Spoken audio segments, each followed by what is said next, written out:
Hi friends, please subscribe to Amravati Media and press the bell icon for more latest updates. YCP నేతలతో మంత్రి నారాయణ కుమ్మక్కయ్యారా?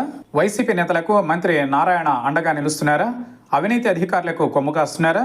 వారికి clean cheat ఇస్తున్నారా? ఇప్పుడు political సర్కిల్స్లో ఇదే చర్చ నడుస్తోంది. టీడీపీ మీడియాగా భావించే ఆంధ్రజ్యోతిలో మంత్రి నారాయణకు వ్యతిరేకంగా కథనం రావడం విశేషం.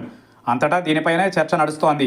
మంత్రి నారాయణ ఉదాసీన వైఖరితో సీనియర్ ఐఏఎస్ అధికారిని శ్రీలక్ష్మికి క్లీన్ చీట్ ఇచ్చారని, వైసీపీ హయాంలో పురపాలక శాఖలో జరిగిన అవినీతిపై చర్యలు తీసుకోవడం లేదంటూ ఆంధ్రజ్యోతిలో కథనం రావడం కూటమి వర్గాలలో సంచలనంగా మారింది. మౌనమేళ నారాయణ అంటూ వచ్చిన కథనం పొలిటికల్ వర్గాలలో చర్చకు దారితీస్తోంది. ఏకంగా అనుకూల మీడియాలో ఈ కథనం రావడంతో టీడీపీ శ్రేణులు కూడా ఆరా తీయడం ప్రారంభిస్తున్నాయి. వైఎస్ఆర్ కాంగ్రెస్ హయాంలో టీడీఆర్ బాండ్లు, అమృత్ 2.0 కింద చేపట్టిన పనులలో భారీగా అక్రమాలు జరిగినట్లు ఆరోపణలు వచ్చాయి. ముఖ్యంగా అప్పటి పురపాలక శాఖ ప్రత్యేక కార్యదర్శి శ్రీలక్ష్మి భారీ అవినీతికి పాల్పడ్డారన్న ఆరోపణలు ఉన్నాయి. 2014 రాష్ట్ర విభజన తరువాత శ్రీలక్ష్మి తెలంగాణ కేడర్లో ఉండిపోయారు. తన కోసం జైలుకు వెళ్లిన ఆమెను ప్రత్యేకంగా అధికారంలోకి వచ్చిన తరువాత తెప్పించుకున్నారు జగన్మోహన్ రెడ్డి. ఆమెను కీలక పోస్టుల్లో నియమించారు. ముఖ్యంగా పురపాలక శాఖ బాధ్యతలను అప్పగించారు. కానీ టీడీఆర్ బాండ్లు, అమృత్ 2.0 పట్టణాల సుందరీకరణ పనులలో భారీ అవినీతికి పాల్పడ్డారని సాక్షాత్తు వైఎస్ఆర్ కాంగ్రెస్ పార్టీ కీలక నేత భూమన కరుణాకర్ రెడ్డి ఆరోపణలు చేశారు.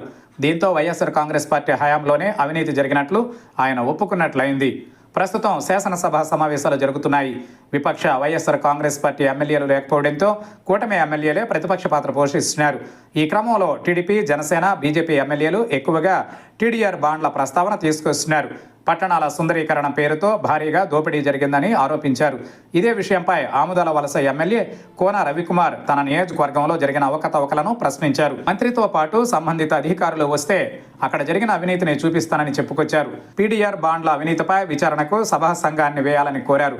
అందుకు పురపాలక శాఖ మంత్రి నారాయణ అంగీకరించలేదు. పైగా ఎటువంటి అవకతవకలు జరగలేదన్నట్టు ఆయన వ్యాఖ్యలు చేశారు. దీనినే ప్రముఖంగా ప్రచురించింది ఆంధ్రజ్యోతి. టీడీపీ అనుకూల మీడియాలో ఇప్పుడు ఆ కథనం రావడంతో అంతటా అదే చర్చ కొనసాగుతోంది. వాస్తవానికి జగన్మోహన్ రెడ్డి కేసులో నిందితురాలిగా ఉన్నారు ఐఏఎస్ అధికారిని శ్రీలక్ష్మి. తన కోసం జైలుకు వెళ్లిన ఆమెను తాను అధికారంలోకి వచ్చిన తరువాత తెప్పించుకున్నారు జగన్మోహన్ రెడ్డి. ఆమెకు కీలక స్థానాల్లో పోస్టింగ్ ఇచ్చారు. ఆమె నిర్వర్తించిన శాఖలో అవినీతి ఆరోపణలు వచ్చాయి. అందుకే చంద్రబాబు సీఎంగా బాధ్యతలు స్వీకరించిన తరువాత ఐఏఎస్ అధికారులు ఆయనను కలిసి శుభాకాంక్షలు తెలిపారు. అప్పట్లో శ్రీలక్ష్మి బొకే ఇవ్వగా అందుకునేందుకు కూడా చంద్రబాబు ఇష్టపడలేదు.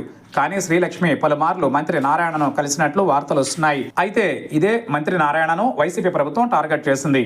అమరావతి రాజధానిలో నారాయణ కుటుంబ సభ్యులు అక్రమంగా భూములు కొన్న అంశంపై ఎక్కువగా ఫోకస్ పెట్టింది. కానీ అవన్నీ మర్చిపోయి మంత్రి ఇప్పుడు వైఎస్ఆర్ కాంగ్రెస్ పార్టీ నేతలకు సహకరిస్తున్నారని ఆంధ్రజ్యోతిలో కథనం వచ్చింది. మరి దీనిపై మంత్రి నారాయణ ఎలా స్పందిస్తారో చూడాలి.